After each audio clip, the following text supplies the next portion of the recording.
See, how many people do we have? 12. So I think we're still missing 2. Sarah, do you know if anyone mentioned that they are not joining today? Do I need to wait for someone? Tara isn't going to be here. I think we have 12 on. I think, oh, that's including you. Let me look here to see who's on. Normally we have 14.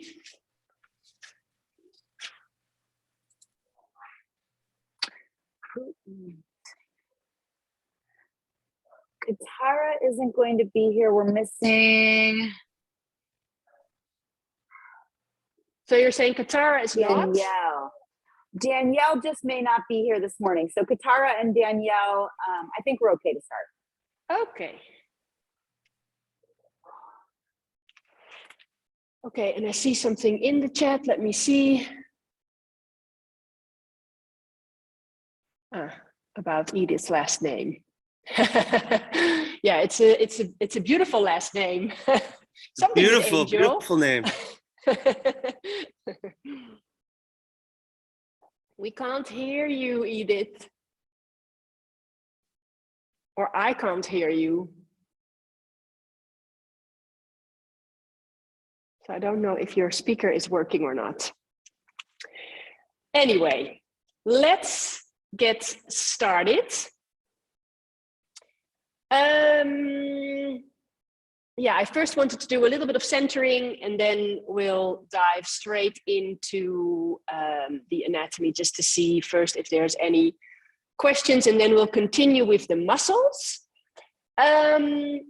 So for our centering, I actually just wanted to do a short, like what you can also use as an arrival on the mat before you do a yoga practice or before you give a yoga class, before you start to move, basically. And we'll add a little bit of breath work to that as well. So I am just sitting comfortably on a little stool with both my soles of my feet on the ground. You're welcome to, of course, also sit on a mat or on the floor, in any position that feels good for you. So you can also take an easy cross-legged seat on the floor. If you prefer to stay in your chair, then that's fine, as long as you sort of ground your feet down. And if you want, yes, a lot of you have already done it, you might just want to turn off your video so that, yeah, hopefully the internet connection stays good. And remember, anything that comes up, or like if you don't hear me or whatever, then please just write it in the chat or unmute yourself for a moment. So come into a seated position, either sitting on your mat and easy cross-legged, or on a chair. If you're on a chair, please make sure that your sitting bones are nicely grounded and that your feet are flat on the floor. And then just take a moment to take a nice deep breath in. And as you exhale, just closing your eyes, and you start to bring your awareness inside your body.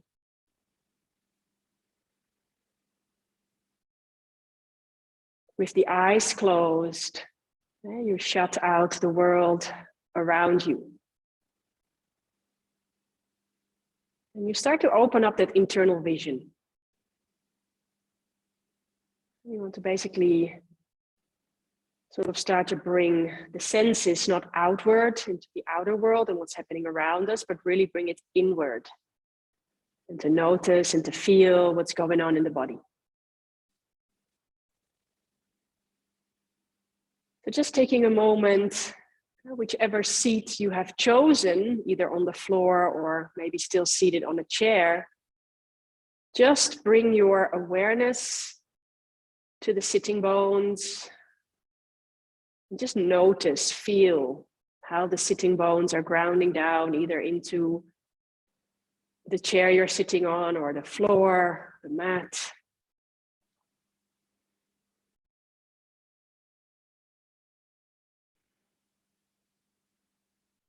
As you bring your awareness into the pelvis, into the sitting bones, and start to feel the weight of that lower part of the body. And we now know how the pelvis is shaped. We have an idea of how the bones look.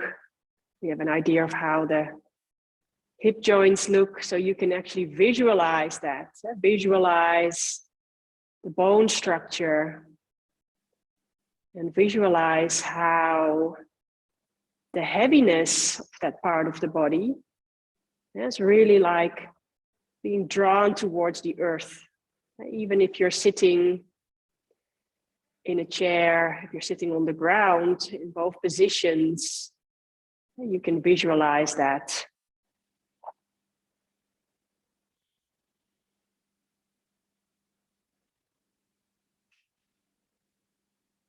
Just feeling the connection with the floor below you.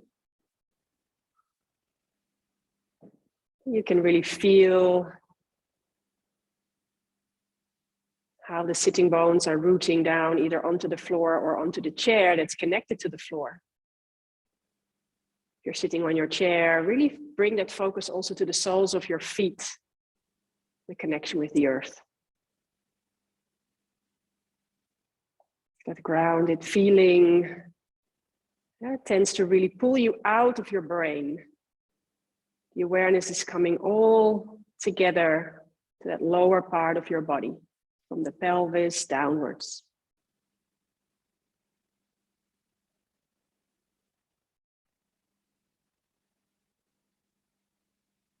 And then from that heaviness that you feel in that lower part of the body, let the spine be light. And notice how the spine really lifts up and out of the pelvis, lengthening up towards the crown of the head, and the crown of the head reaching up towards the sky. So you find length along the spine. You can pull in a little bit with the abdominal muscles, pulling the navel in slightly to create some sort of foundation stability, to keep that upright position with the spine. Let the shoulders be heavy and just relax them down and away from the ears. And feel the opening of the chest area.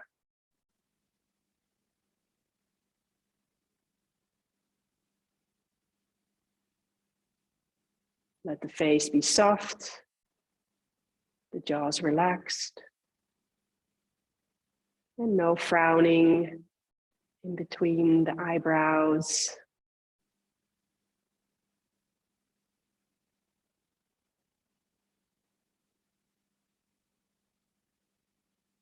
And then in this position, you try to stay in that same alignment. Although you're turning away your focus from the alignment, basically. You're now going to bring that full awareness towards your breathing.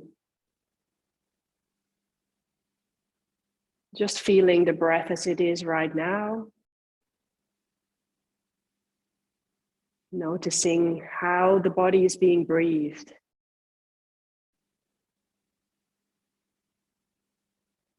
And nothing you have to do, nothing you have to control. And the body is just breathing itself.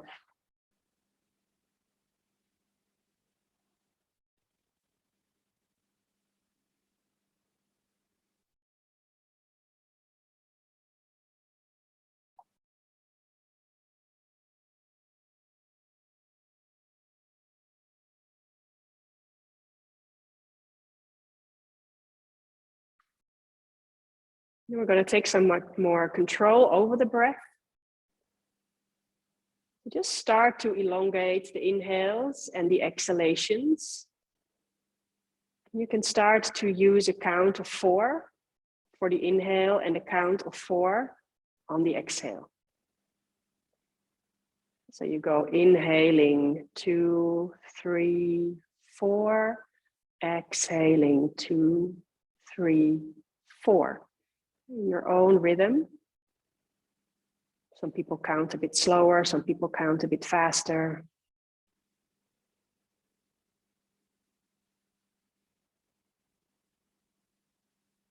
Breathing in and out through the nose. And just finding that nice steady rhythm.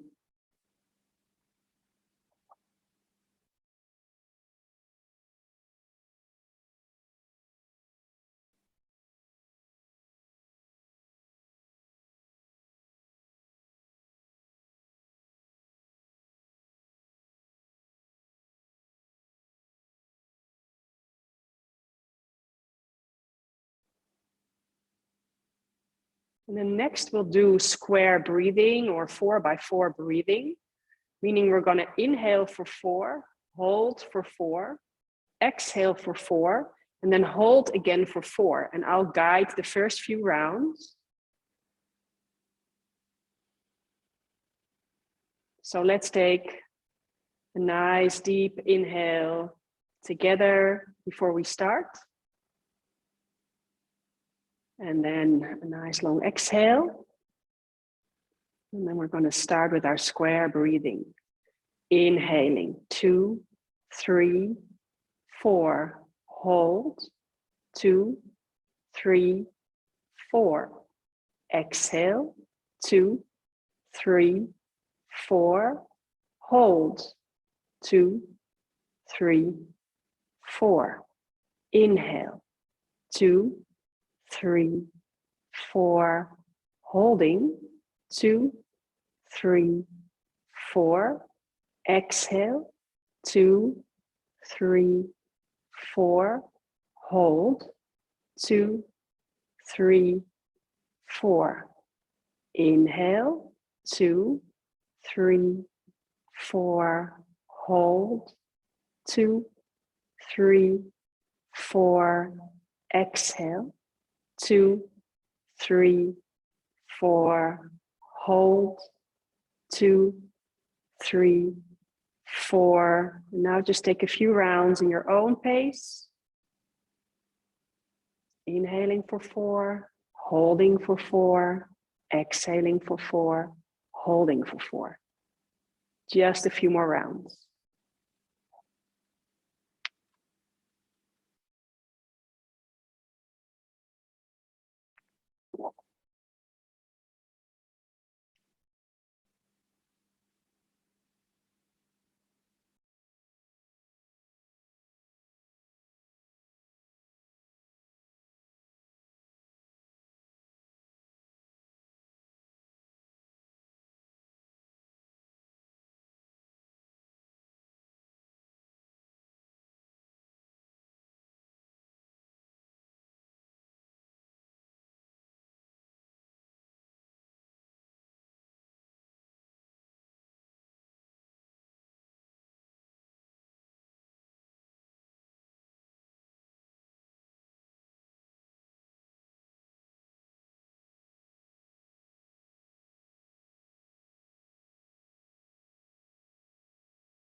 So wherever you are, just finish this one round, and then you're going to take one more full round, and then just start finding your natural breath again.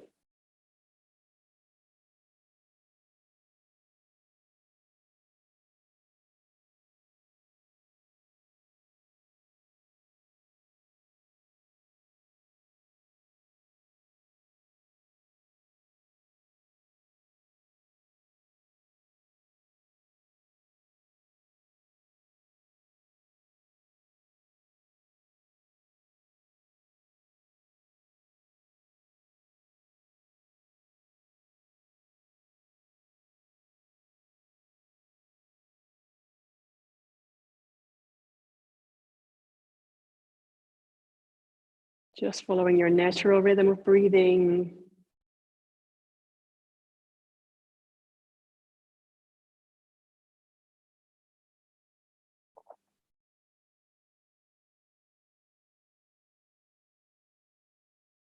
And then on your next inhalation, bringing the hands in front of your heart, Anjali Mudra.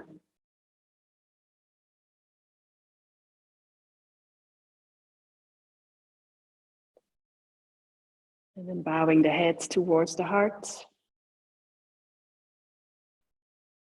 And you can bring your thumbs toward your middle of your forehead, third eye, Namaste. And you can blink your eyes open and lift up your head again. So of course I don't see any one of you, but I hope that that it felt nice, and that you also get to keep that nice position, because many times when the mind starts to wander, when we do this sort of either arriving on the mat or meditation or breath work, you tend to, when your mind wanders, to sort of start to round again a little bit and bow the head forward. And then the moment you actually sort of become aware, then you start to sit upright. So that's always something good to see as a teacher, like if people are sort of getting lost a little bit again in their thoughts. But I couldn't see that, of course, with you guys. So I hope that you felt that you could keep that alignment, and that you felt that the breath also, I really like this breath, because it's really, bringing quietness to the mind. And it's always very nice to start with, also in the beginning of a practice, just to get to connect to your breathing. Now, since it's early morning, and I thought it's nice to also do something to wake up the body a little bit. So let's just stand up for a moment, and let me just make sure that you can see me. You don't have to be specifically on your mat. You can also do this. You can be on the floor, wherever. Just stand up for a moment, and then just start to tap your body. You can do that with a flat hand. Just starting to tap your arms. You can start to tap your legs, the front, the back, the feet. Tapping also along the back and the kidneys, the belly, chest. Pat yourself on the shoulders. You can also go up, but then as you go up, maybe you don't want to use a flat hand, but just use your fingers to sort of tap around the skull as well, the back of the head.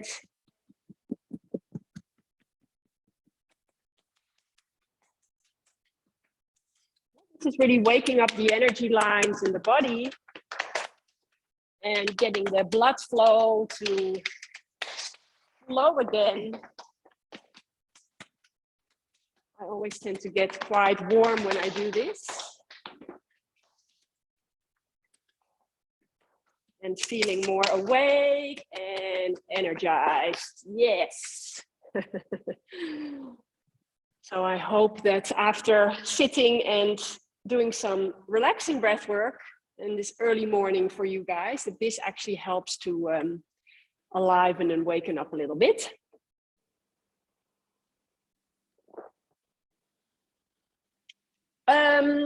So before I dive back into the lecture, just wanted to check whether there are any questions on what we spoke about last time. We spoke about, of course, the muscles and the basics of the muscles. And we started to talk about the neck. So if there are any questions, you can unmute yourself for a moment, put video on. But I have the feeling that there are none. I guess that's good news. Let's see what Cassie says. Would you mind doing a mini recap? Well, I'm going to do a little bit of a recap. I'm not going to go all the way back, because otherwise it's too much to do that. But if you need like more information about the basics of the muscles, then I'm going to give you now. Then I really suggest that you basically just go back to the lecture that's on my website, the recorded sessions basically, because I have 2 videos there talking about the knee, or it's one video, but it's combined. I have the lecture on the knee and the lecture on the muscles is there, so you can watch it back. But let's a little bit of a tiny tiny recap. I had that in mind, actually via a few questions. So I am going to share my screen with you. And remember, I don't see you now, so any questions, write it in the chat. And otherwise, of course, I will also check in with you now and then. Let's see that. And this, yeah. So, with the muscular system, I mentioned this before, that the muscles at the front of the body, they have a specific action in most cases. And then we have the muscles in the back of the body. And they also have a certain action that they do. So I just wanted to see if any of you remember it. So let's start with the muscles at the front of the body. All the muscles that are at the front of the body, what action do they do in general?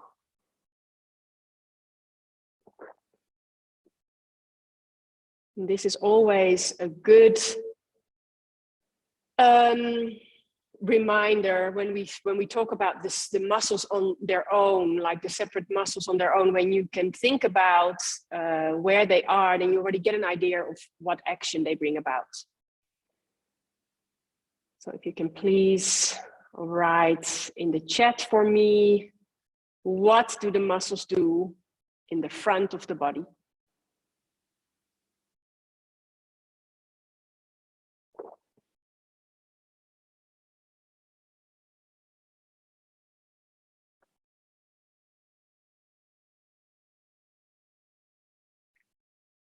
So nothing is coming in. So I don't know if that's to do with the connection or whether people are not knowing this. And that's a bit hard because I can't see you right now. So let me just, for a moment.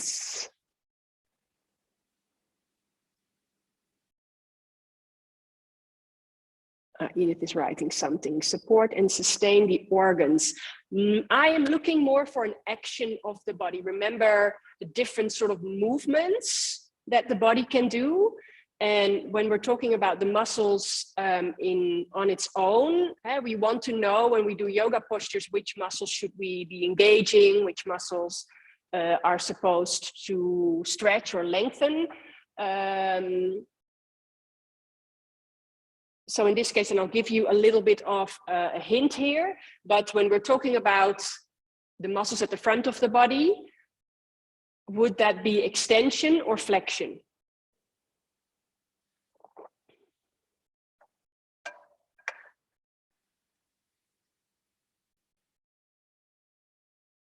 There we go. Now I'm getting answers. Yes. So you understand that everybody is saying flexion.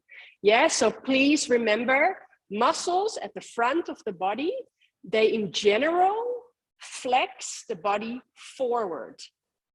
So what do the muscles do in the back of the body?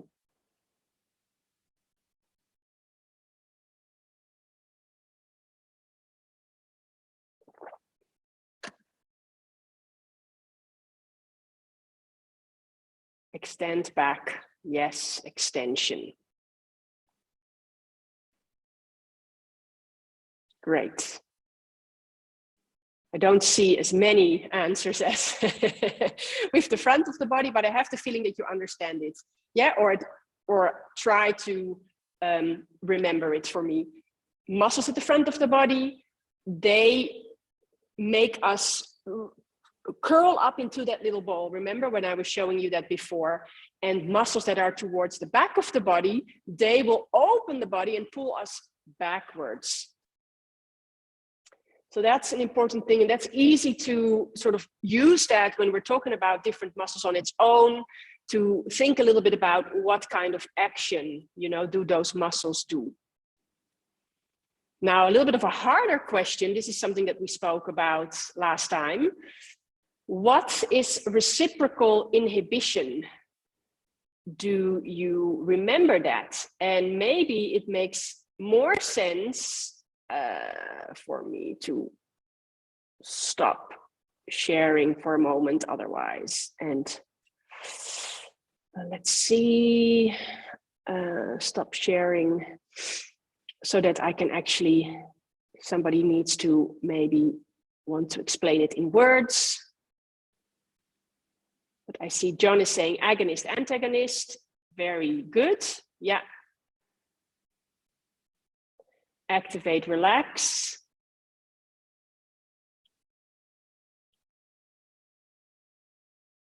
Now, did any of you, because I said it like, why don't you give it a try and see if it really works?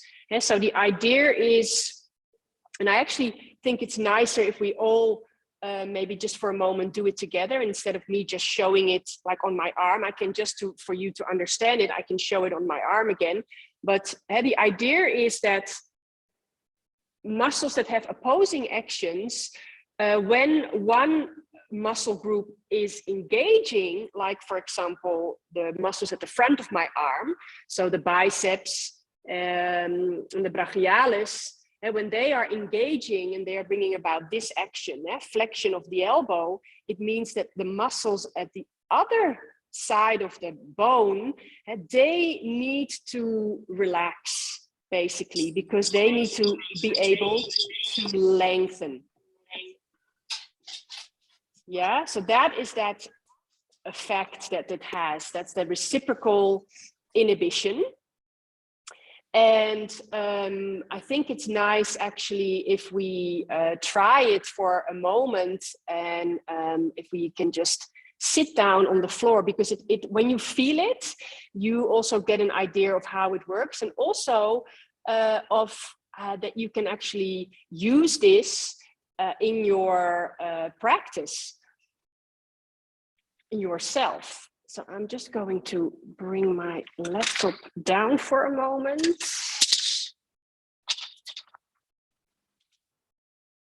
So that you can see me a little bit closer here.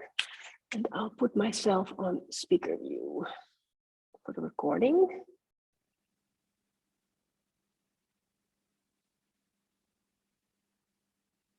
Yes. So please do this with me so that you get an idea. So let's come into butterfly pose, Baddha Konasana. Don't engage anything yet. Just feel for a moment, and you can have your heels, of course, quite close into the groin or a little bit further away. But just notice for a moment when you don't do anything and you just sit in this posture, like how high your knees are. Maybe just make a mental note of that. Now, reciprocal inhibition, meaning that that means that on one side of the bones we are contracting, that then on the other side the muscles need to relax. Now, in this case, in Baddha Konasana, the muscles that we want to relax and to lengthen are the adductors, the muscles that are on the inside of the thigh. If you're a bit more or less flexible, you also might feel quite a bit of a pull here as you're coming into this position. So the buttocks basically do the opposing action. So the adductors, they are the muscles that want to bring the legs together, adduction, and the glutes, the buttocks, they actually want to bring about the movement, and that is abduction. So the legs, bringing them away from each other. So if you start to now really squeeze your butt here for a moment, just see what happens. Notice what happens. For me, I definitely feel it, that my knees are lowering down quite a bit more. And it's that action where we bring that action into the glutes. And then on the other side, so on the adductor side, the adductors, they need to relax more because they need to bring about that possibility of opening into the body for that movement of the glutes to be, to be possible. So then you'll find that the knees come closer down to the floor by engaging the glutes. I think you can actually quite see it also quite well on the video. My knees were first sort of here, and as I start to engage, I'm pulling the knees more, are coming more down. And then remember we were talking about with the muscles also about different kinds of stretching. And you also have this sort of active stretching where that would be this in the sense of we're engaging on the other side of the muscles that we actually want to relax, that we want to stretch. That's what we just did. But then you also have facilitated stretching. And there we actually first want to bring a lot of engagement into the muscles that we're wanting to stretch, because first bringing about this engagement, the moment you actually then let go of the engagement, there has been this signal sent to the brain for the muscles to relax. And that's because the tendons and the muscles, they have these specific nerve cells. They're always trying to avoid any injury. So if you are engaging a lot, if you can remember how a muscle is formed, you have a tendon, a muscle, and a tendon, and the tendons are connecting the muscle to the bone. So if you bring about a lot of engagement, the muscle will shorten, meaning that there is a pull on the tendons. When there is a lot of pull on the tendons will send a signal to the brain to say, please let this muscle not engage anymore, not contract, but relax, so that the tendon doesn't get overstretched. Yeah, and that's what we call facilitated stretching. We actually use this response of the body to actually go deeper into a stretch. So in this case, we want to engage in the adductors first. They engage a lot. The tendons will send a signal to the brain to say, please stop this sort of stretch that you're putting on me. And then the brain will send a signal to those muscles to relax. And then again, also you might find that your knees come definitely a bit closer towards the floor. So what we do here is we bring the hands onto the knees. And now you start to press down with the hands onto the knees, and you start to push the knees up into the hands. Now you should be feeling that in the groin. You should be feeling that you're really contracting there. We do it for a few breaths and press as hard as you can, really creating that resistance. And then you let go. And then notice for yourself if you feel a difference. Maybe sometimes you don't even see it so much on the outside, but you can feel it. I have the feeling that for me, yes, it works. I can also look at my feet and I see that my feet have opened up a little bit more like a book. Yeah, so that is that facilitated stretching and the reciprocal inhibition. And I hope that that is clear. Let me go to gallery view for a moment. So any questions on this, or is this, did I make that pretty clear? Did you feel it? Maybe you can give me a thumbs up or let me know in the chat, because otherwise I feel like I'm just talking into nothing. Yes, I see lots of thumbs up, so that's great. So I have the feeling that you all sort of feel that difference. Yeah, so you can use that in your yoga practice. You can use that in your classes as well, because you can give these specific cues to your students to help them to find more stretch, basically. Did I also see a hand come up, or was that a mistake? If I did see a hand come up, as in like to ask a question, please do. Yes, Sam. No, I was just trying to figure out how to get rid of the thumb. Okay, so no question? Clear. Okay, cool. Okay, great. Then I'll continue sharing my screen again.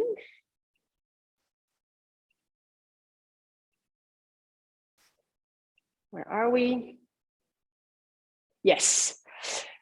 So we, of course, spoke about the neck last time.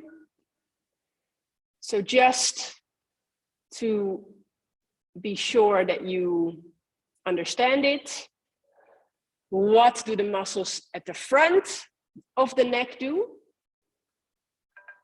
What action?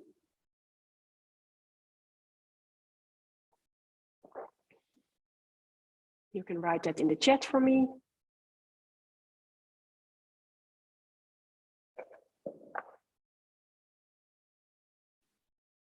Yeah, we just spoke about it. We talked about what do the muscles at the front of the body do? What do the muscles at the back of the body do? So what do the muscles do in the front of the neck?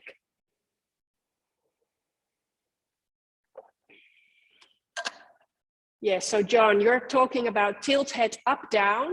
I'm talking about the muscles at the front. So very specifically talking about flexion. Yes, and then I see that you just corrected yourself. Yes, flexion. Yeah, and then of course they also, depending if one side is contracting, they do the lateral flexion, and they also do the twisting of the neck. What do the muscles in the back of the neck do?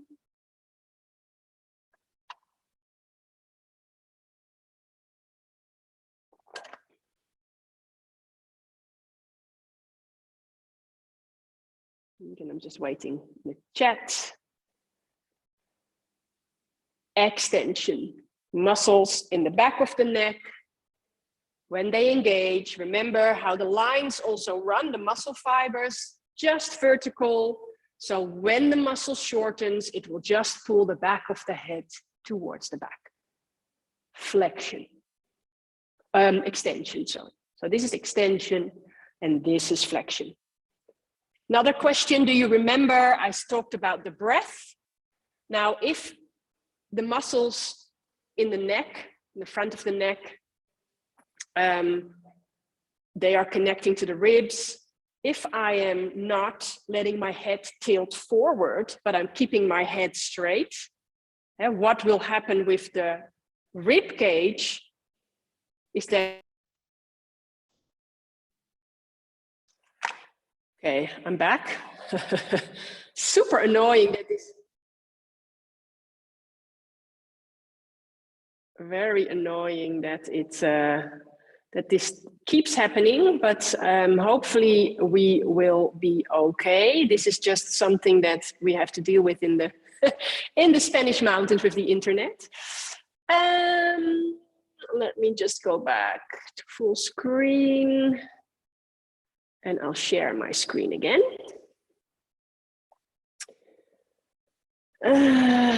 Let's see, that's also annoying. Give me 1 second because now my presentation is gone. No, not this one. This one, yes.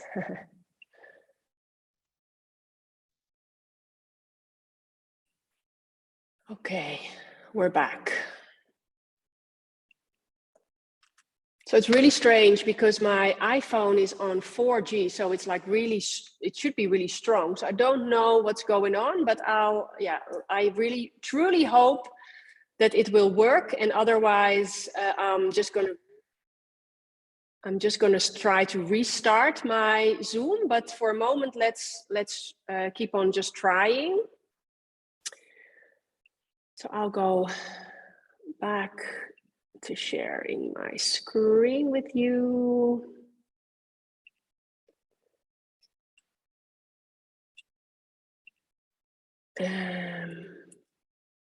Yeah.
Oh, that's weird.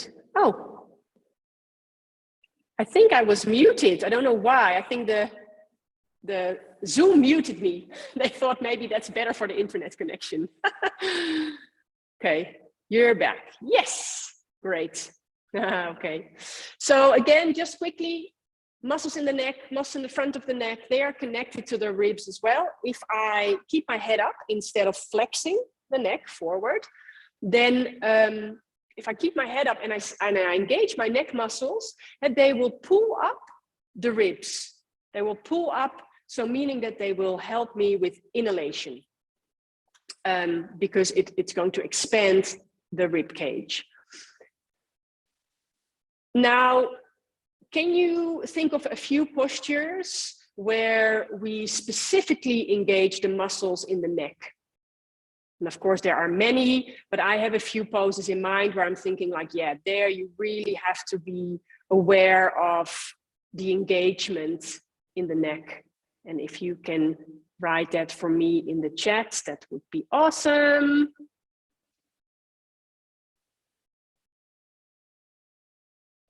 Cow face pose, Gomukhasana. Why do you say that, John? Do you say that? Yeah, why do you say that? Maybe let me not fill it in, but why do you say that?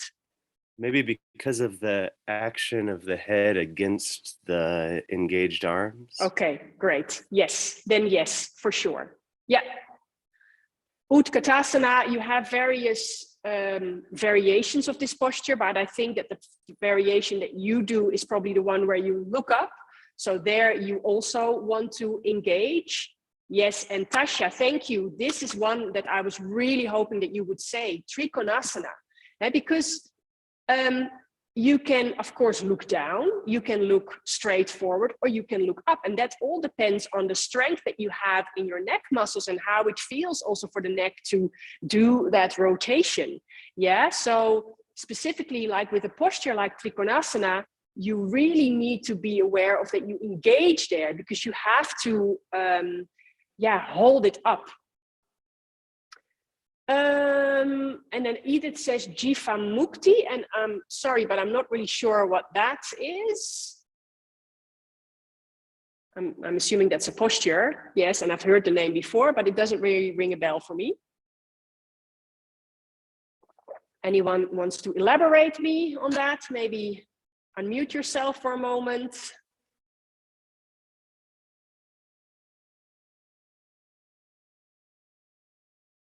So if you misspelled, what did you mean then, Edith? Maybe there is another posture that you're thinking of.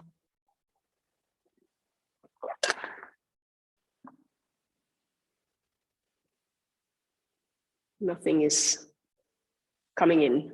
So I'm just leaving it for a moment so that I can continue. But for me, it was very important. Things like Trikonasana, camel also important, especially for those who are okay with letting the head sort of hang back completely, but then also like, how do you come back out of the pose? You really have to be really engaging into the neck to bring the head back up. The head weighs so heavy. Yeah, so I'm glad that you are mentioning these postures, meaning that you are very much aware of this.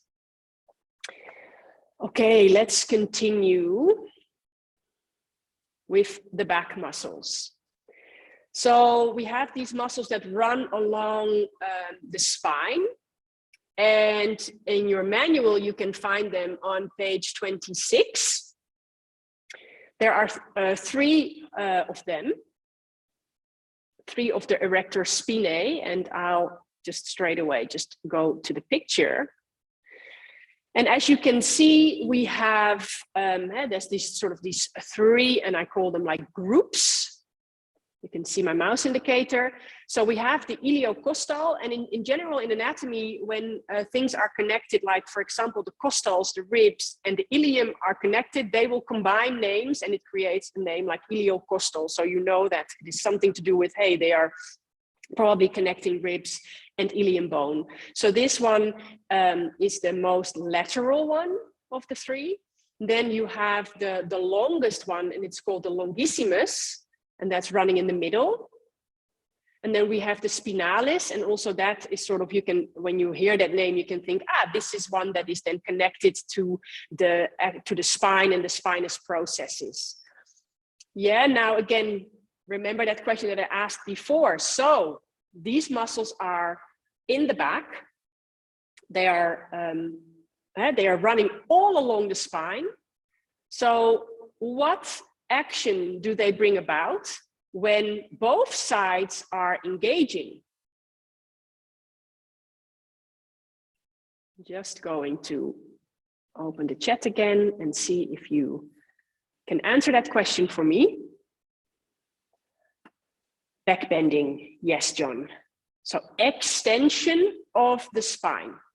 You can imagine when these muscle fibers, they're running all vertically. When the muscles become shorter, they pull us backwards.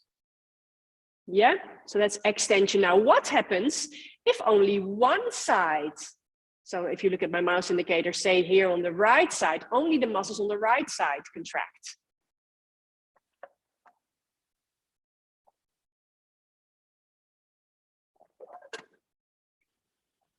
Carrie is saying twisting, but that's not it. In order for muscles to do any sort of twisting, they need to be a little bit more, the fibers need to be running a little bit more diagonal.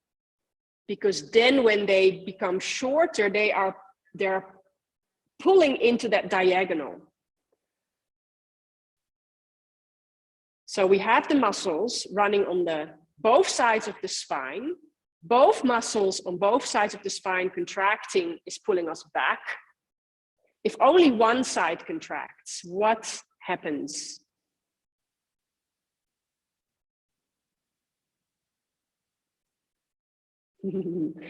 Carrie, yes, you're saying lateral extension, but this is called flexion.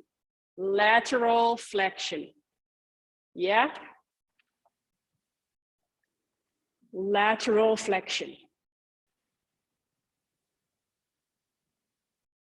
So when you think of the body and the midline, if the same with the neck, remember in the neck as well, both sides of the midline contract and it brings about flexion, the head going downwards. If only one side contracts, it's going to pull the head into that lateral flexion. And the same happens with the muscles along the spine. Only one side contracting, lateral flexion. Both sides contracting, extension. Yeah, so I hope that that is clear.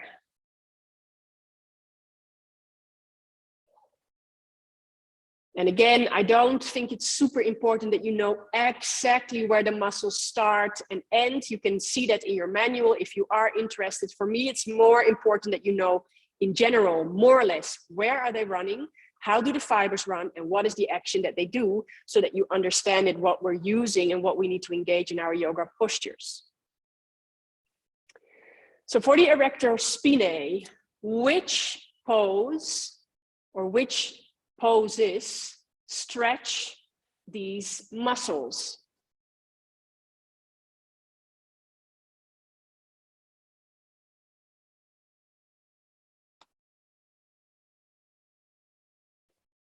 John, I'll get back to your question in a moment.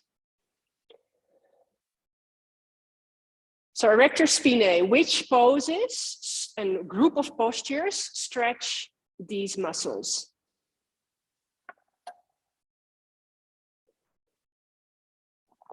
Uttanasana. Thank you very much, Carrie. Great.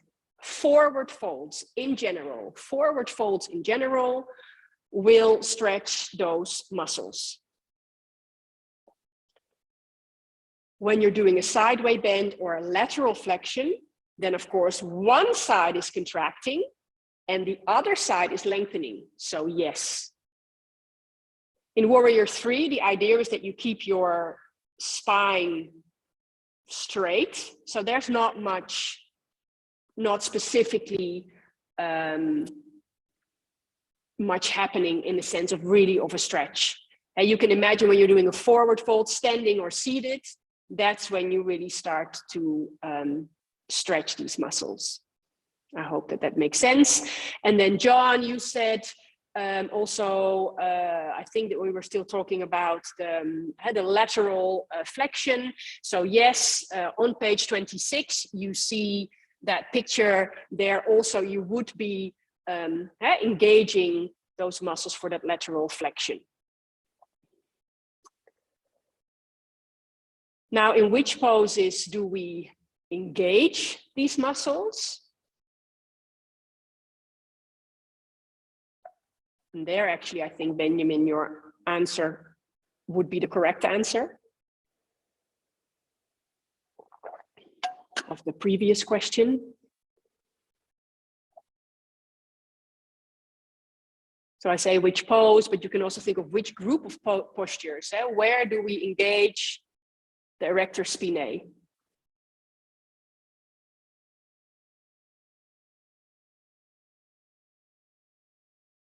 I don't know if it's because my internet connection is bad, but I see nothing is coming in.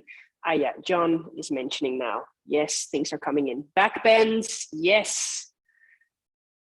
Dhanurasana, bow pose, for sure. Yes.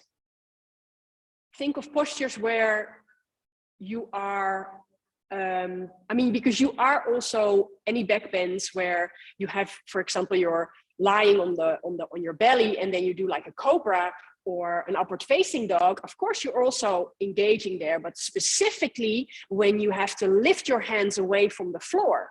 So if you would do a cobra with the hands lifted away from the floor, or you take postures like shalabhasana, like locust pose and locust pose variations, where you're on your belly on the ground and you're lifting arms and legs away from the floor. That's when you really need to engage in these muscles. Same for as the glutes and the hamstrings. They're using the legs as well. Yes, I hope that makes sense. And then you can imagine in your Surya Namaskar, your sun salutations, yes, of course, as you're going through different poses, there will be moments where, of course, you are also engaging in those muscles, but there's also postures where you actually are stretching them. So that's why Surya A and B is so good as a warm-up, because for a lot of muscles, you're stretching, you're engaging, and you're doing a great warm-up for the whole body. Another quick question, what is the antagonist of that group of muscles? So the back muscles, what is the antagonist?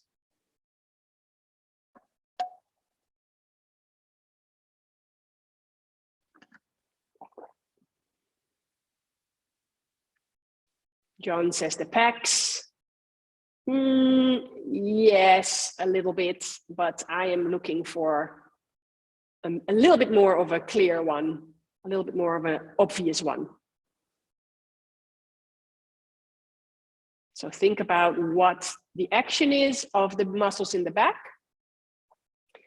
Extension. So what would be an opposing action? Flexion. Which muscles bring about flexion of the torso?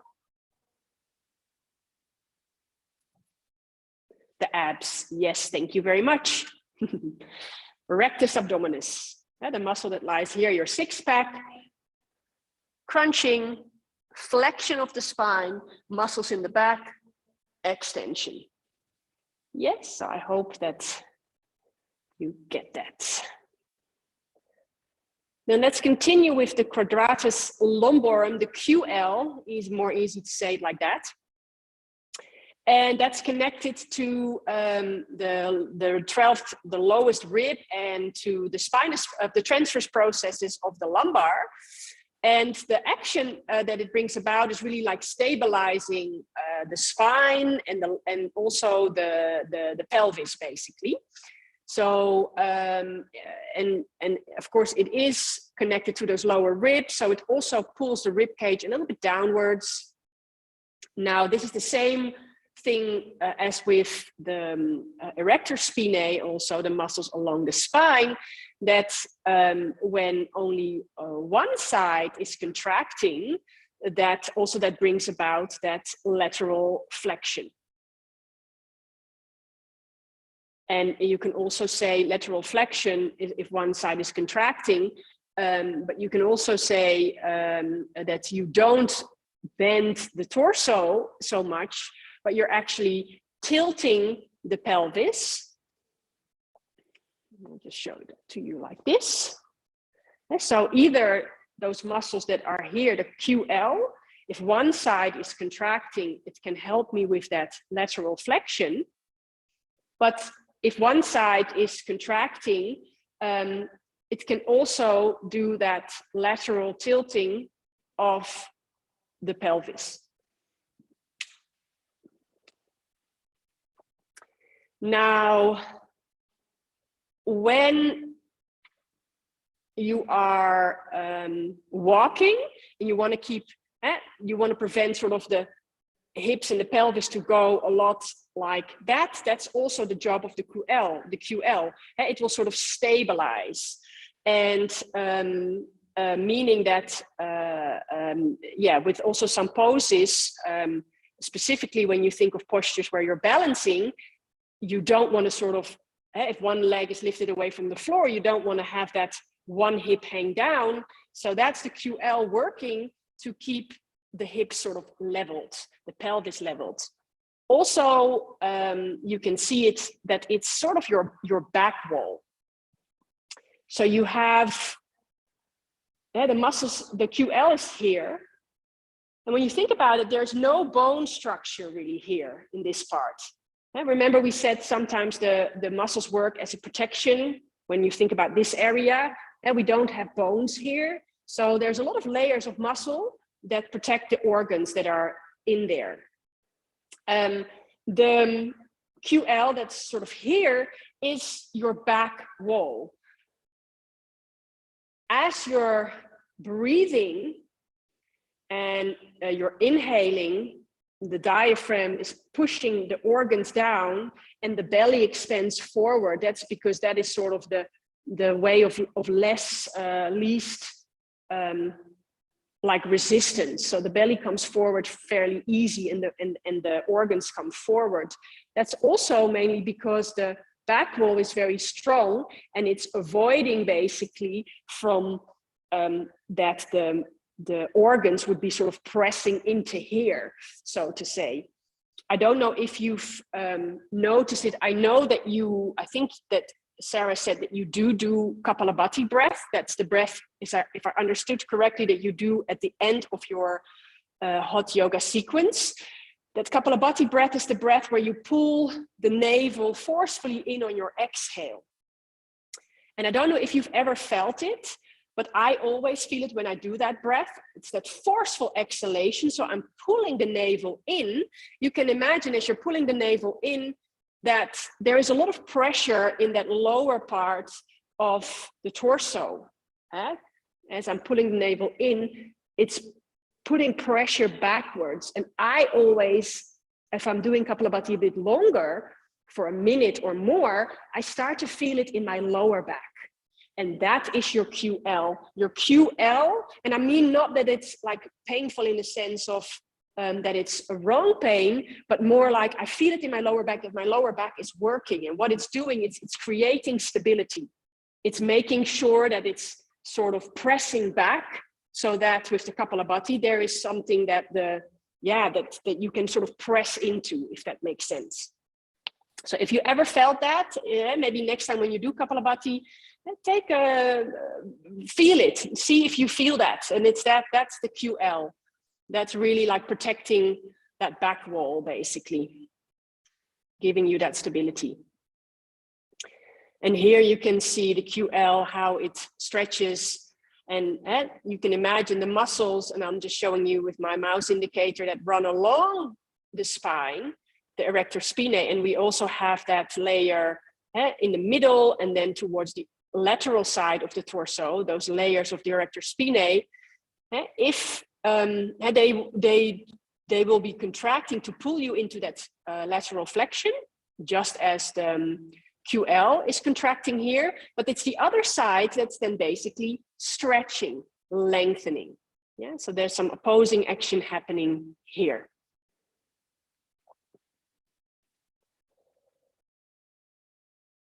So which poses engage this muscle, and where do we engage this muscle to create some stability in certain postures? I already sort of mentioned it a little bit. Maybe you can answer me in the chat.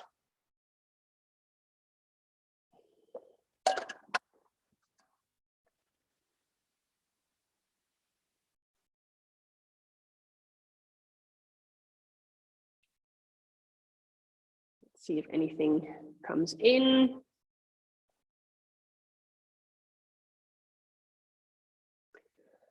Upavista Konasana, to the right and to the left. Yeah. Okay, you're engaging on one side and lengthening on the other.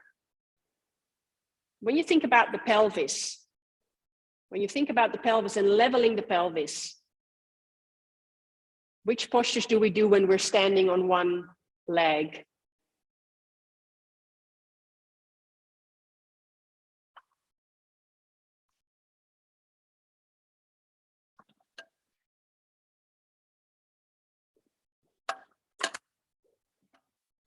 Tree pose. Yes, thank you, Autumn. Yes, warrior 3, exactly. Yeah, so just to show you, if I'm doing a tree pose and I'm not engaging in my QL, then probably I am letting that sort of the pelvis not be neutral. I am engaging in the QL to have the pelvis be square, so to say. Especially you can think of it as when I'm doing a pose where I'm not having my foot on the leg, because it's the foot on the leg that's also helping me to already create a little bit to keep the pelvis stable. But if I'm just lifting up the knee, and if I wouldn't be engaging into the QL, it means that I'm sort of hanging downwards with one side and this side, but I want to keep it leveled. Yeah, so that is the QL working to keep the pelvis leveled.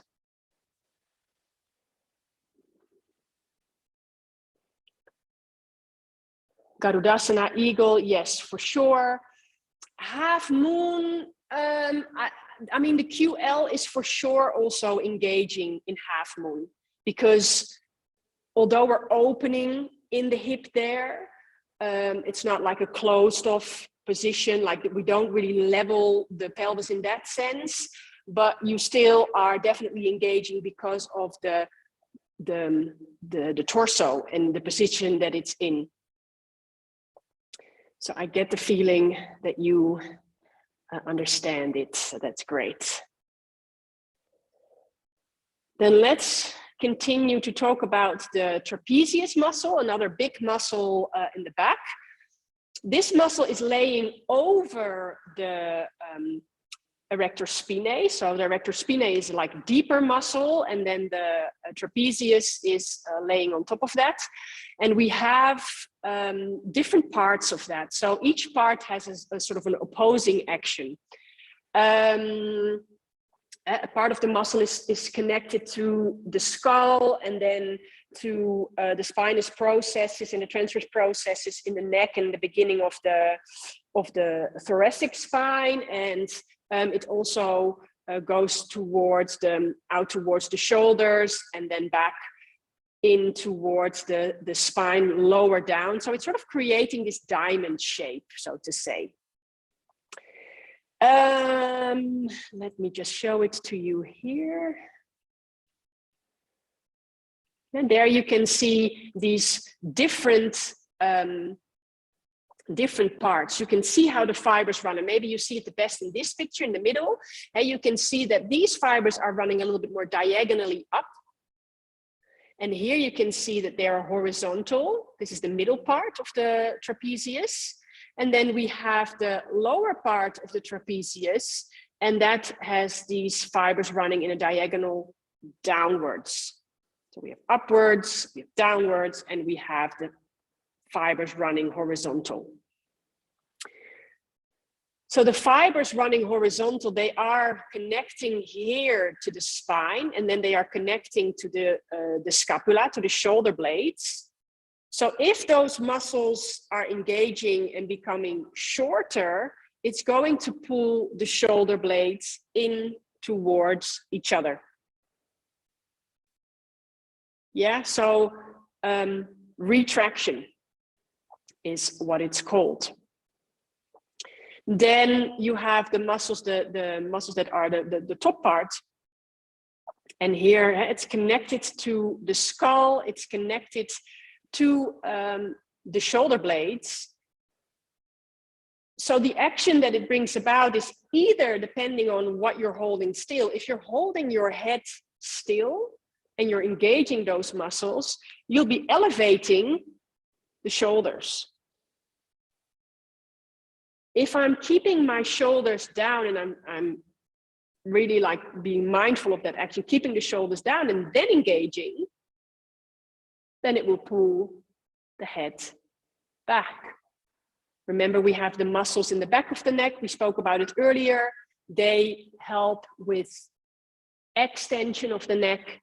This is also in the back of the neck. These muscles are laying over the splenius muscles, and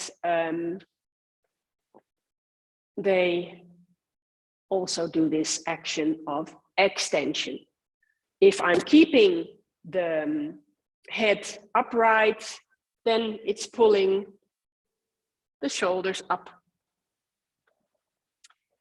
So what would that lower part then do? It's connected to the spine, and it's connected to the shoulder blades. So what kind of action could you expect from that lower part?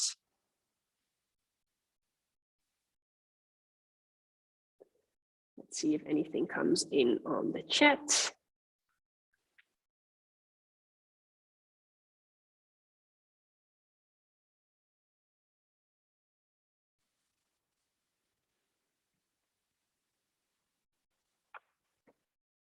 I don't see anything coming in. Not sure if that means that. Yeah, so the lower part of the trapezius, this part, look at my mouse indicator, what action will that bring about? And we know that the top part will elevate the shoulders or bring flexion of the neck. The middle part, horizontal, is going to pull the shoulder blades together. What is that lower part doing?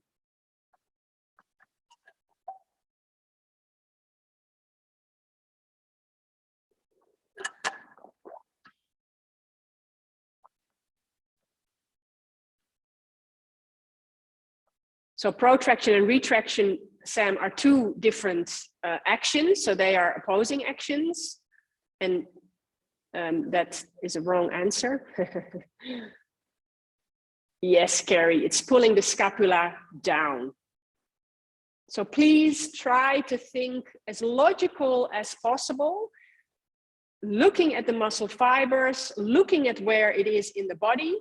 If it is connected to the shoulder blades and the top part is elevating, then you can imagine that the muscles that are running in the lower part will be depressing the shoulder blades down.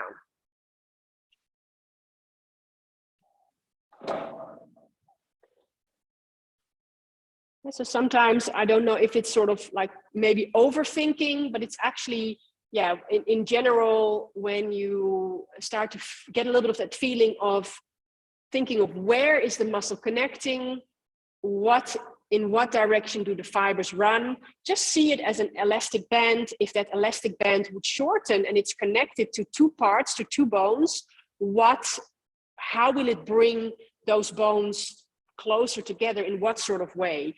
And in this case, you can imagine if I'm standing up straight, and if you look at my mouse indicator, the muscle is connected here, and it's connected onto the scapula.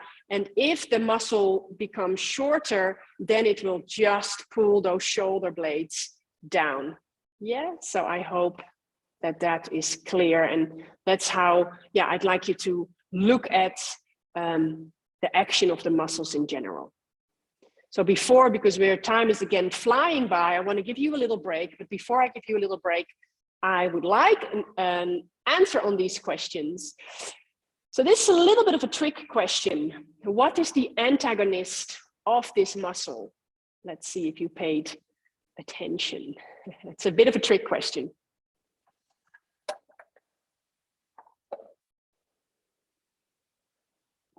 What is the antagonist of the trapezius? Can you actually ask that question in that way? Maybe I'm giving you a little hint here.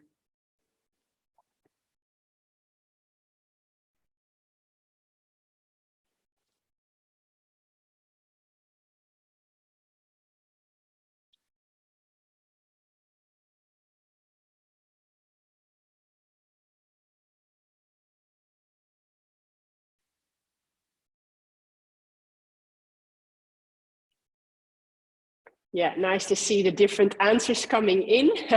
Hey, you get it. On one hand, you're thinking one side of the body, then probably the other side of the body is the antagonist. So in a sense, yes, you're right. Depending also, you always, when you ask the question, what is the antagonist of the muscle? You actually should ask me the question, in what action? Because like, for example, the trapezius muscle has various actions. So when you talk about the trapezius muscle, and let's say we say, okay, it's in the back of the body, and now let's talk about the top part, and the top part can do extension of the neck. So then that is a correct answer to say the front of the body, the front of the neck, will bring about flexion. So yes, they are each other's antagonists. John, I like that answer of you the most, because that's what I wanted to see. That was the trick question. Yes, it is in a way its own antagonist, because we have those three parts, and the top part is elevating the shoulders and the lower part is depressing, meaning that they are opposing actions, meaning that they are each other's antagonist. Yes, I hope that that is clear. Another question: which muscles are the synergists of the superior part of this muscle? So let me go back up for a moment, talking about this part, the top part, the superior part. Remember what kind of action does it do? And which muscles are the synergists? Which muscles are helping? It doesn't matter if you don't know the names, but just answer me in a way that I understand that you understand it, without having to say the actual name of the muscle if you don't remember it.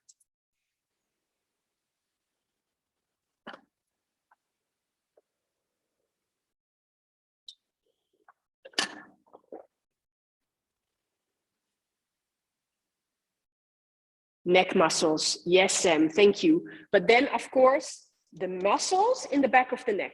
Yeah, because the muscles in the front, they do flexion, but the muscles in the back of the neck that are lying deeper to the trapezius, they also do extension of the neck. Yes, great. Yeah, Carrie is also saying it. Fantastic. Okay. So I can't believe how time flies. I guess also that has to do with the fact that the internet, maybe we had a few dropouts. Just going to stop sharing for a moment. And I will give you a little break because otherwise it's too long for you. So let's take a 5-minute break if that's okay. And let's come back at say 25 or 26 past, and it should be 8 in your on your end. Yeah, so have a little break, walk around, get your yang on, and I will see you soon.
Okay.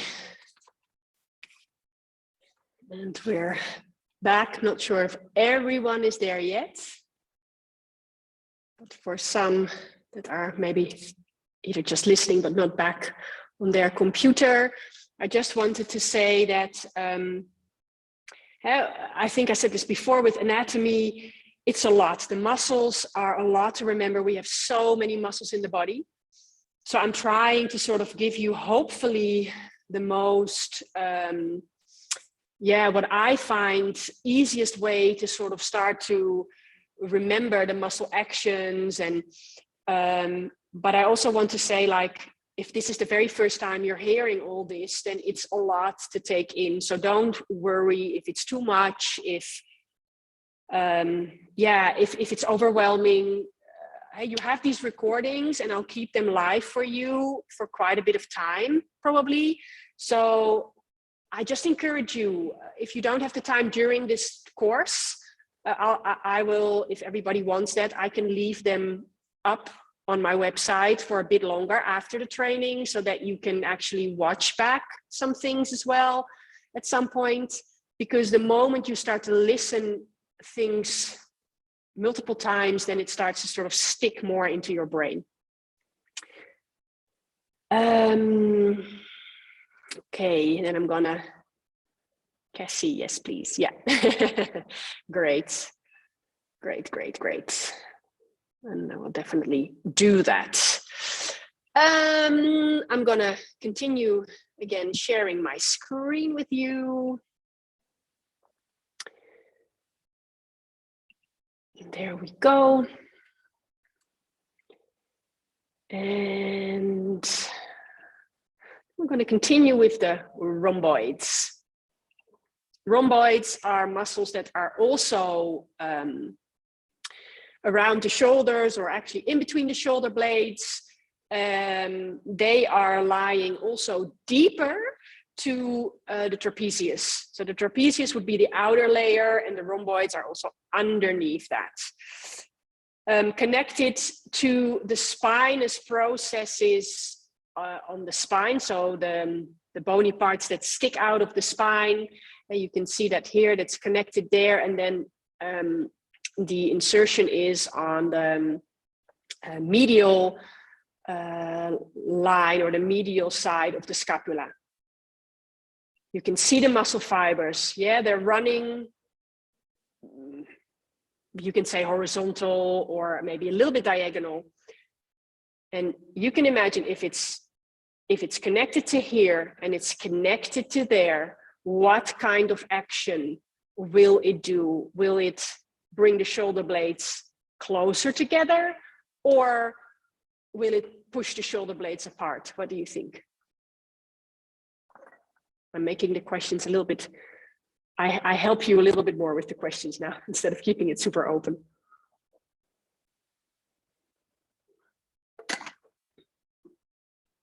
So what is the action of the rhomboids?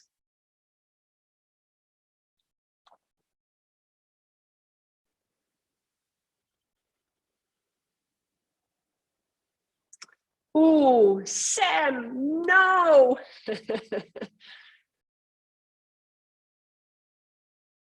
Yes, Cassie, it's pulling them together.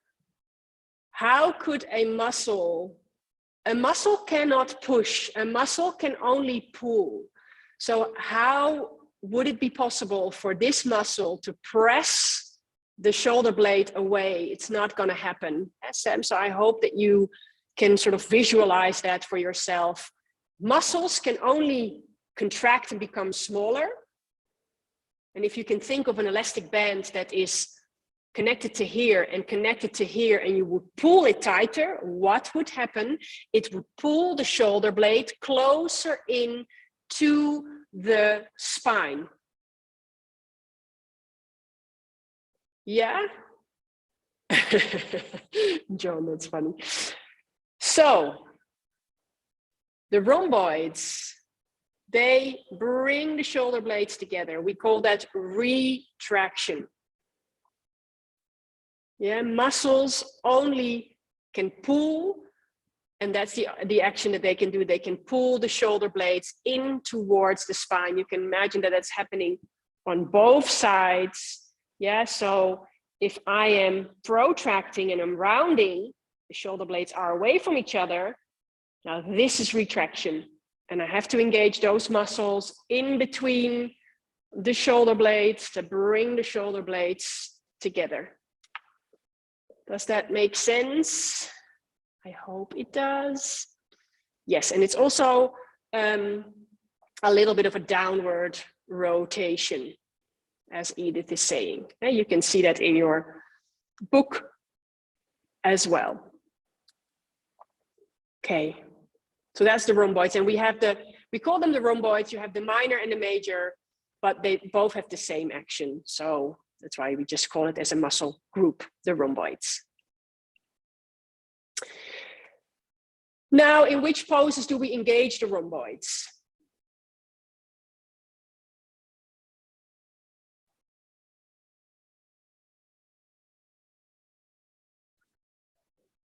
Tadasana, yes, Sam, great. So that also means that when you understand that you also understand that it's not pushing the shoulder blades away from each other. It's pulling the shoulder blades towards each other. So it's making us stand nice and tall.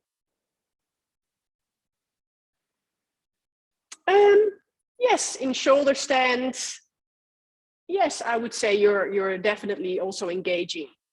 But any pose where we want to have an open chest, where we're bringing the shoulder blades a bit closer together, think of an Urdhva Mukha Svanasana, an upward facing dog, think of an Bhujangasana cobra pose, those kind of postures where you want to keep that. Yes, and with some back bends as well, for sure. With your warrior one, once you're in the pose, you might be trying that action a little bit to get a bit of openness, but also there is a bit of widening of the shoulder blades happening as you're also bringing the arms in position.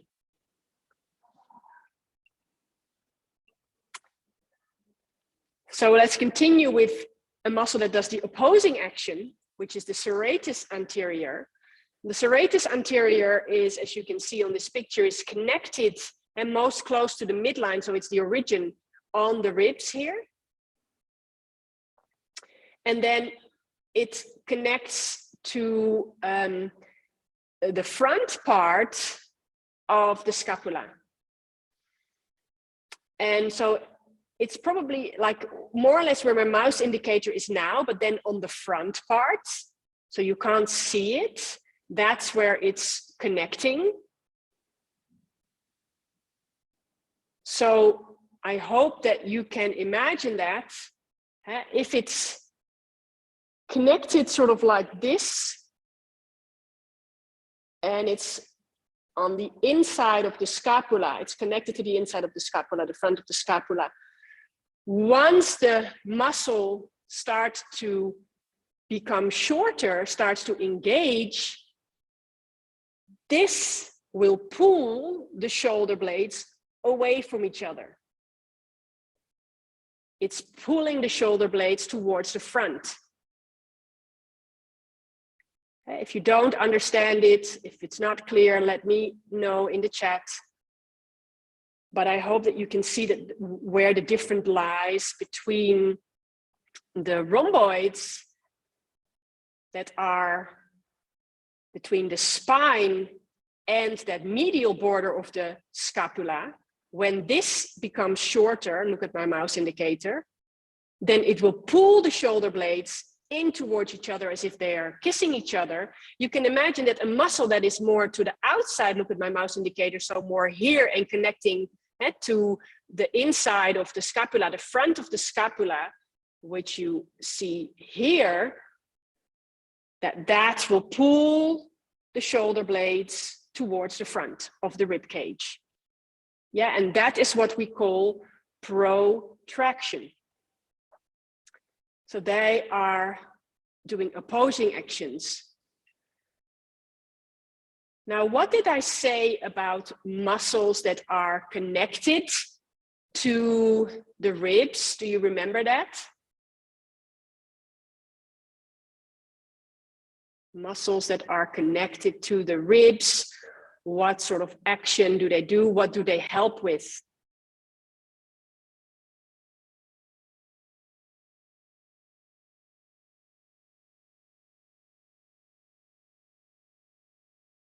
Kanade, I'll answer your question in a moment.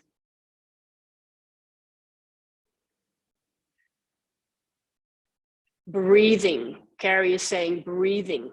Yeah, not just pranayama, just any breath, any like our breathing. Any muscle that's connected to the rib cage will help with breathing, unless it's also a muscle that helps to either expand the rib cage or contract it. When you're expanding the rib cage, it's an automatic process where the lungs also get expanded, so air can basically be sucked in on the in-breath. And then as we contract these muscles that help to make the rib cage smaller, then air gets pressed out. So that is muscles that connect to the ribs, help with breathing. There's just one muscle that doesn't do that, and that's this muscle.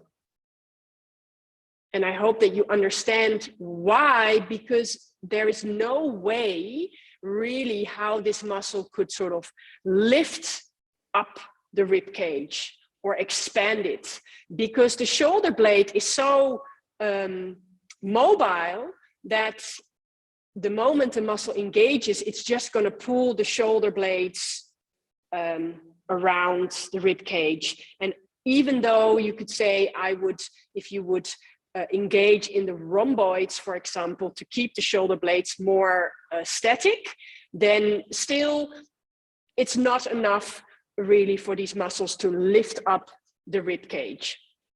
So one muscle group that doesn't help with breathing, although it's connected to the ribs, is the serratus anterior.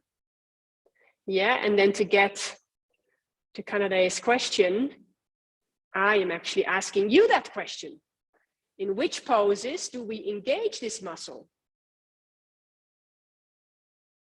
Where are we looking for that rounding of the upper back, bringing the shoulder blades away from each other?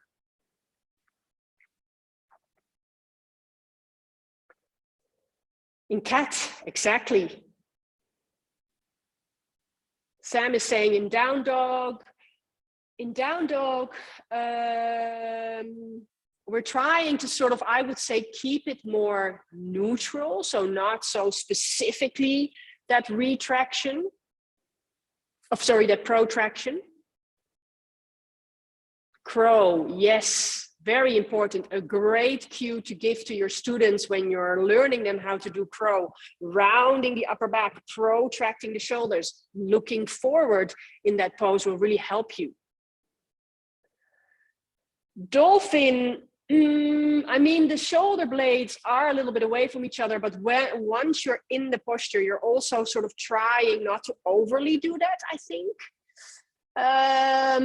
More maybe with a dolphin push-up, there you might be doing that.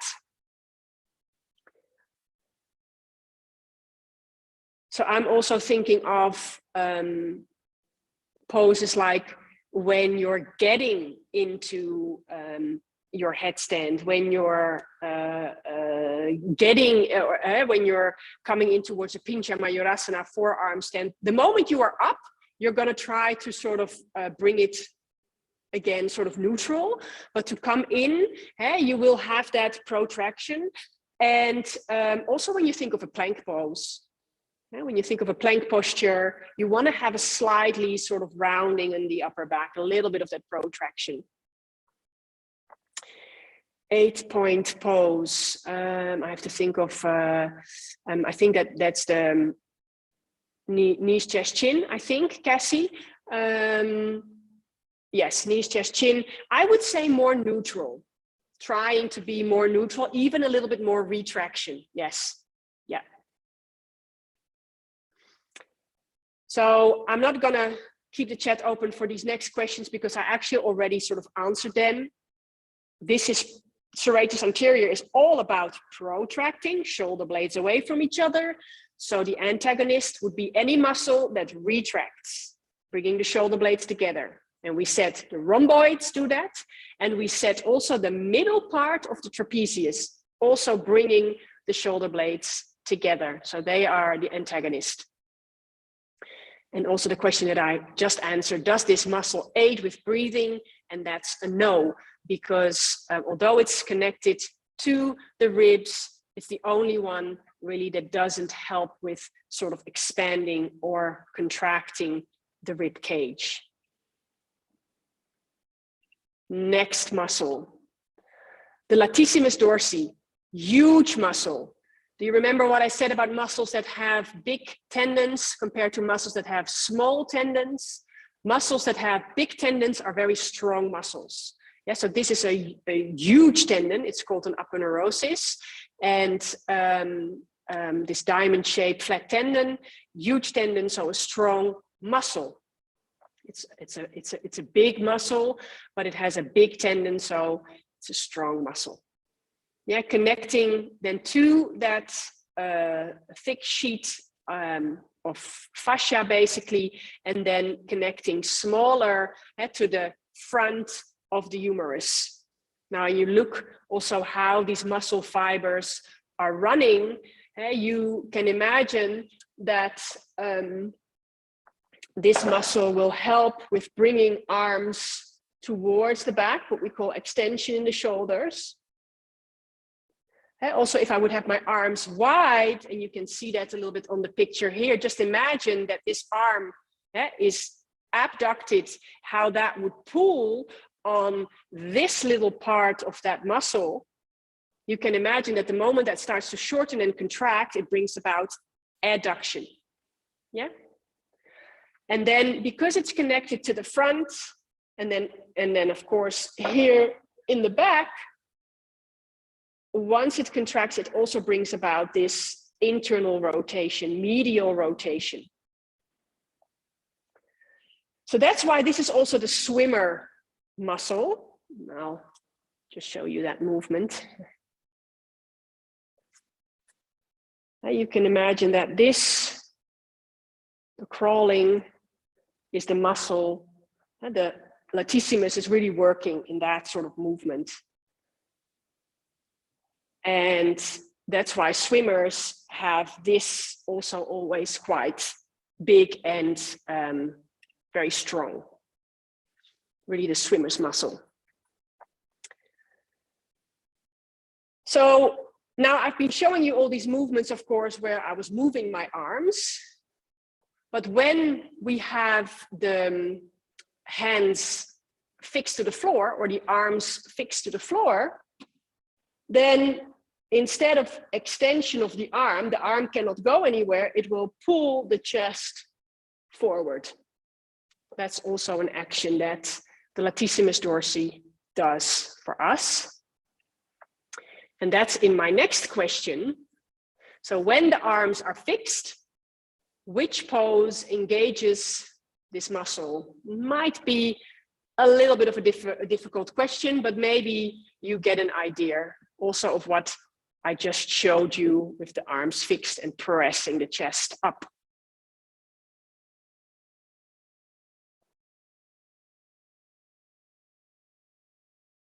I'm just seeing if anything comes in on the chat.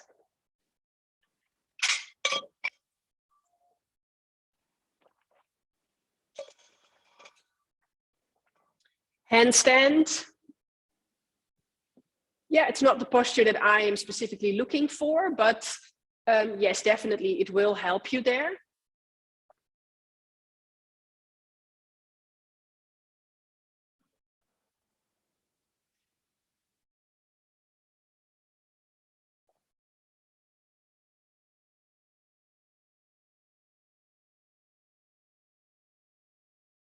I don't see anything else coming in, so I'm just going to go to the next slide, and there you can see it.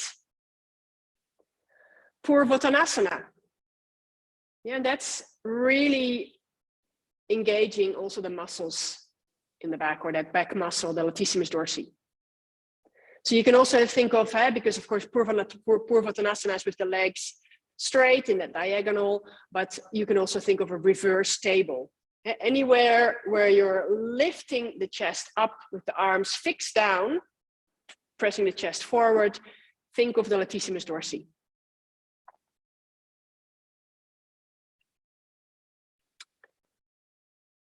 So let's continue with shoulders and arms.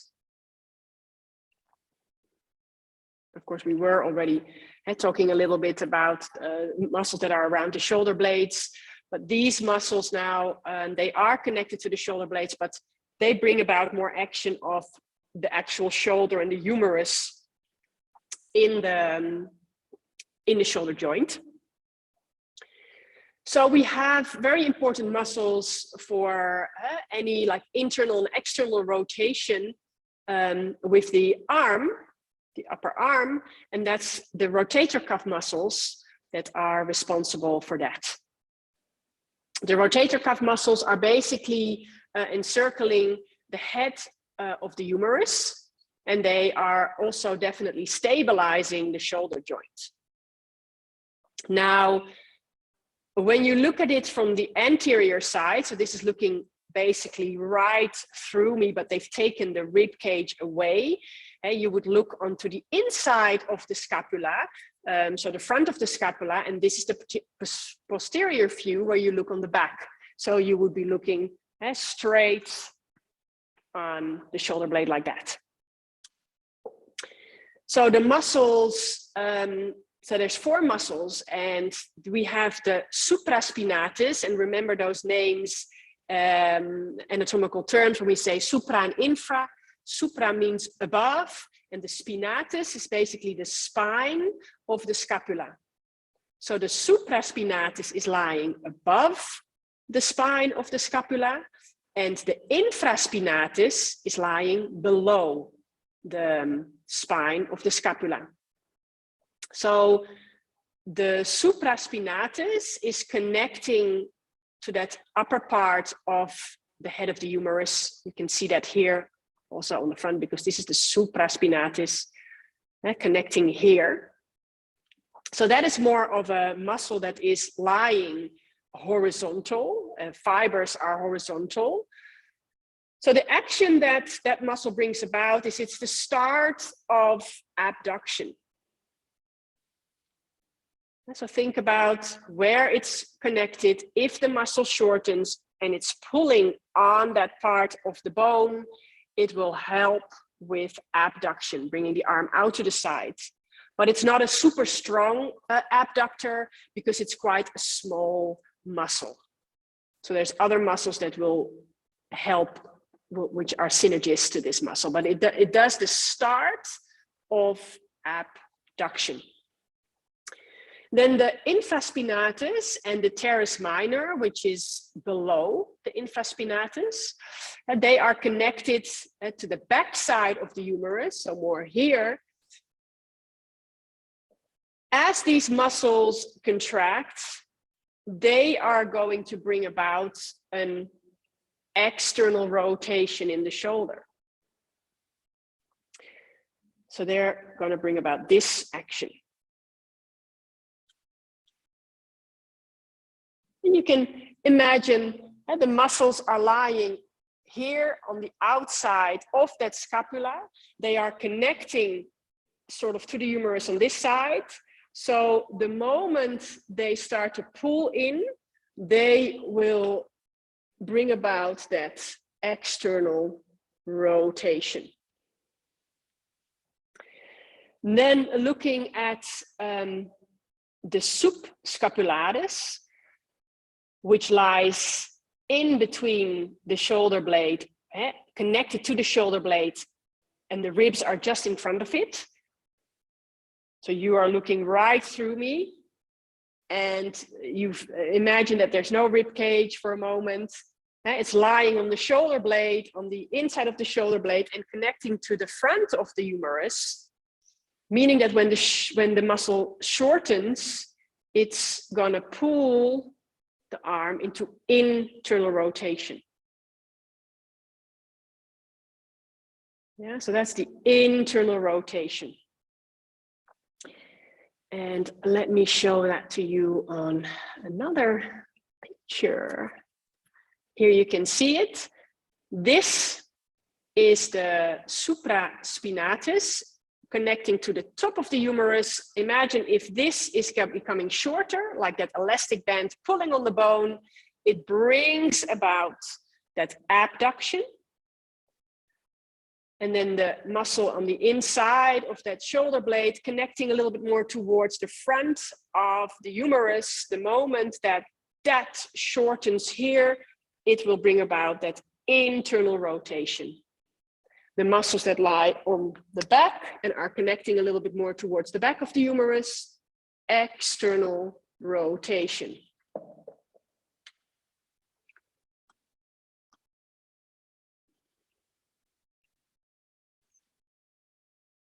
So, few questions for you. So, when you think about the infraspinatus doing that external rotation, if that muscle is either very weak or overstretched, what kind of posture do you see in a person?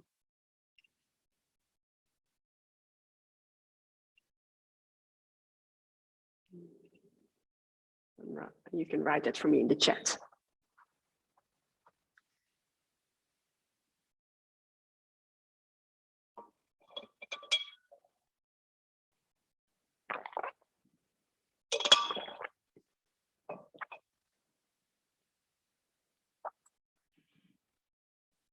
Yes, John, thank you, hunchback. Yeah, because in general, that infraspinatus is about that external rotation, so bringing also the sort of an openness in the chest.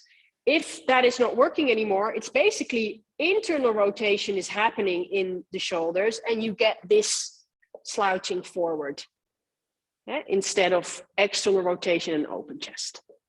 So that's great. And then the what is the antagonist of the subscapularis? See if you remember. So we're talking about those four muscles. The subscapularis is lying on the inside of the shoulder blade. Which muscles are the antagonist from the rotator cuff muscles?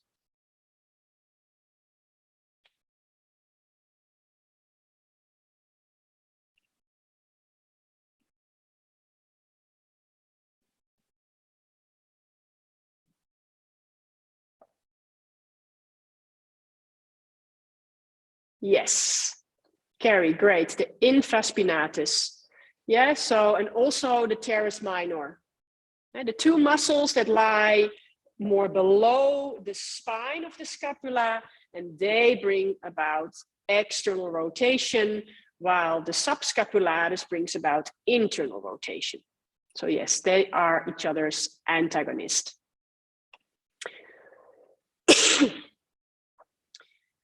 Now, what opposing actions do the muscles do in Gomukhasana when you compare the right shoulder to the left shoulder?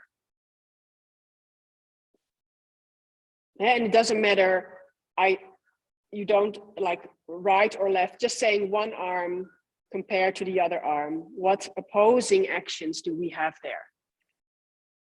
Do you realize that what's happening into the joint and also the action of the muscles?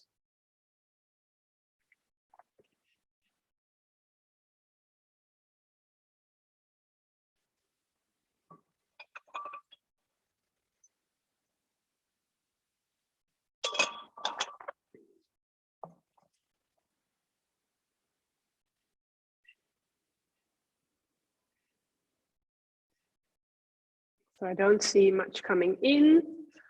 Let me ask it in a little bit of a different way. What action is happening in the lower arm?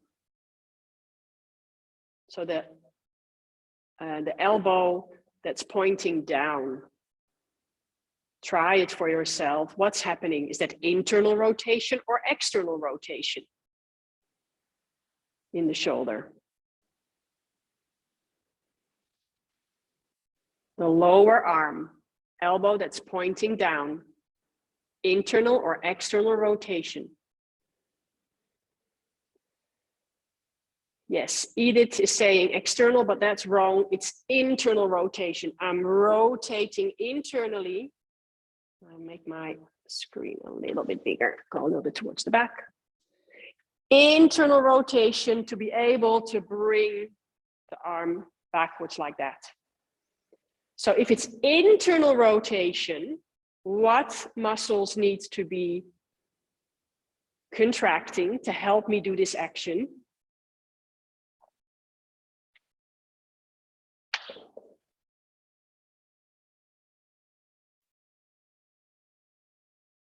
I'm asking you these questions because I hope that via these questions that you think a little bit deeper and that you sort of get to remember a little bit more about the muscles. So from the rotator cuff muscles, when I'm doing internal rotation, yes, thank you, Sam, it's the subscapularis that is engaging. If it's engaging, meaning that then the other muscles are stretching. So in this case, the infraspinatus and the teres minor are actually being stretched here. And then I'm going to just show it to you on the next slide, making it a little bit more easy and a bit more quicker to go through it. Yes, so this arm, the arm that's pointing down, see my mouse indicator, is internally rotated. An action of internal rotation is done by the subscapularis, meaning that is shortening, is engaging. That means that the external rotators, the muscles that would make about the action of external rotation, they are actually lengthening. Think about the reciprocal inhibition. So they are stretching. Yeah, and that is the teres minor and the infraspinatus. And then when you think of the upper arm, the arm that comes up, that is external rotation. So if that is external rotation, it means that the muscles that are lying to the outside, so the infraspinatus and the teres minor are engaging to bring about that external rotation. And the subscapularis that normally does internal rotation is being stretched here. Yeah, so I hope that that makes sense.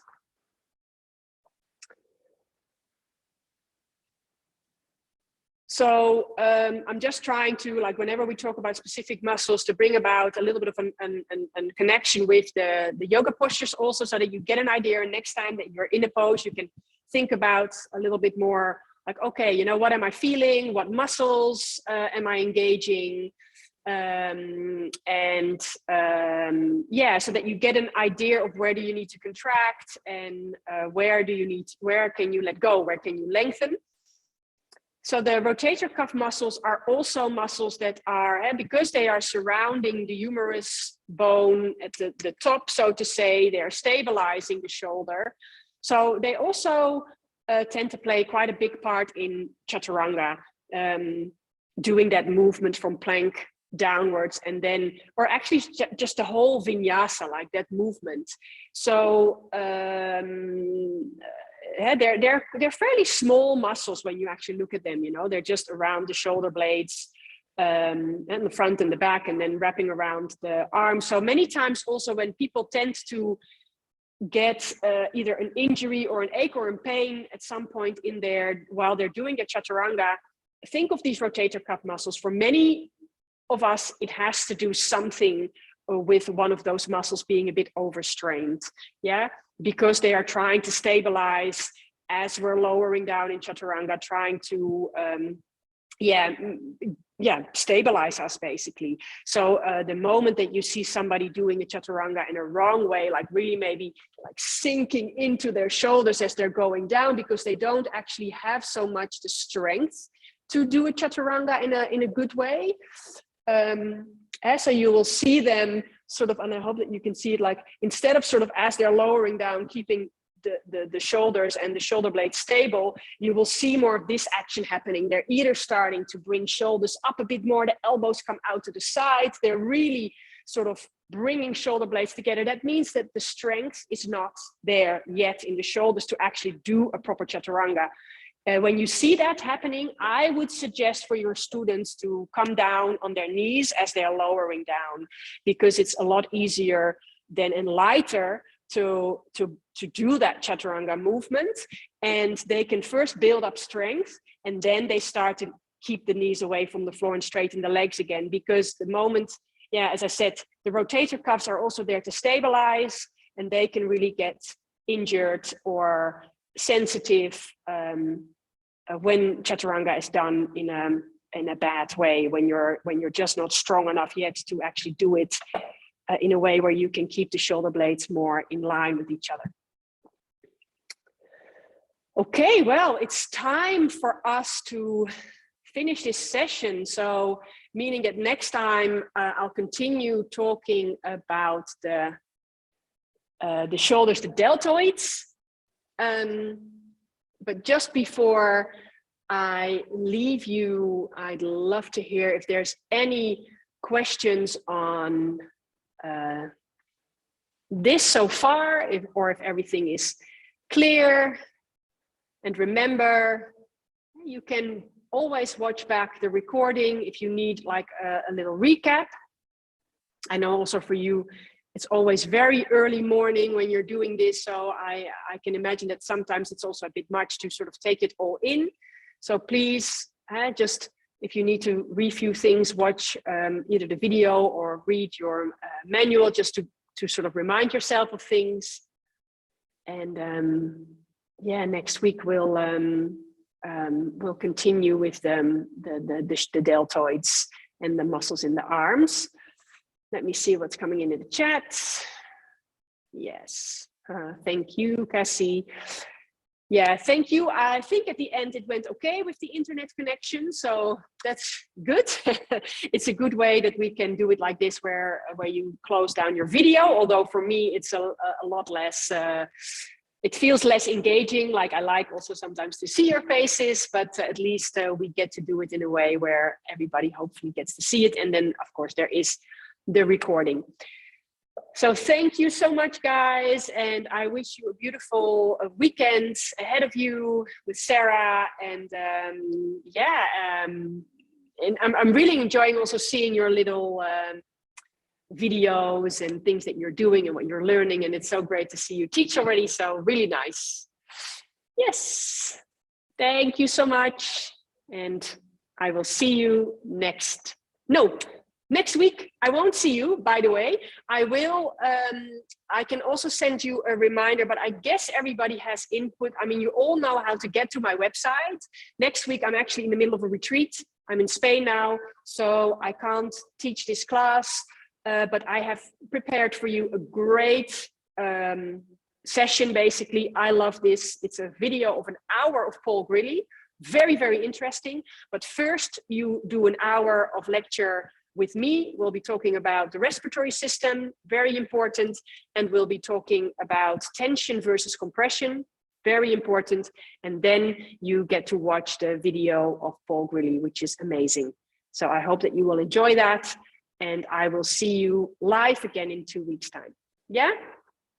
So thank you so much, and never hesitate to text me if there's any questions. Okay, bye-bye. Bye.